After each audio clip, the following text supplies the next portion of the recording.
ধরা সন্দেহে এক যুবককে বেধড়ক মার।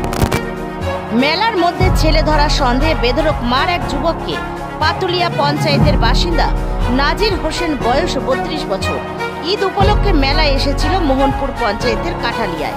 মেলায় ঘোরাঘুরি করার সময় সেখানে কয়েকজন যুবক তাকে ঘিরে ধরে এবং বলে সে এলাকার বাচ্চা চুরি করতে এসেছে।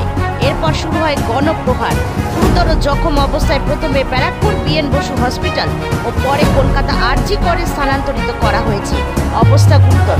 এই খবর ছড়িয়ে পড়তেই নাজিরের এলাকার লোকজন খবর পেয়ে মোহনপুর থানায় এসে বিক্ষোভ দেখায় এবং অভিযোগ দায়ের করে এবং দোষীর শাস্তি দাবি করে। এলাকার লোকের দাবি, ভালো একটা ছেলেকে এভাবে ছেলে ধরা অপবাদ দিয়ে মারধর করা হলো, এটা মেনে নেওয়া যায় না।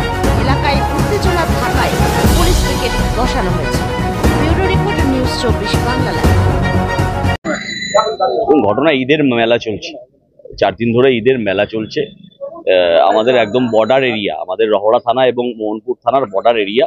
ওতে আমাদের কিছু পাড়ার ছেলে, 2-4 জন ছেলে সেই পাশের মেলাতে ঘুরতে গেছিল। সেই সময় নাজির হোসেন বলে একটা ছেলে, এলাকায় খুব ভালো ছেলে বলে পরিচিত, সে কোনো রকম কোনো ঝুট ঝামেলা কোনো কিছুর মধ্যে থাকে না, তাকে ধরে উদ্দেশ্য প্রণোদিতভাবে তাকে মেরেছে এবং মেরেছে মানে বিভৎসভাবে মেরেছে। তার এখন বাঁচা মরা কথা কিছু বলা যাচ্ছে না, খুব সিরিয়াস কন্ডিশন। তাকে অলরেডি 2টো হাসপাতাল রেফার করেছে। ইন্টারনাল হ্যামারেজ প্রচন্ড পরিমাণে, তাকে সাড়া দিতে পারছে না।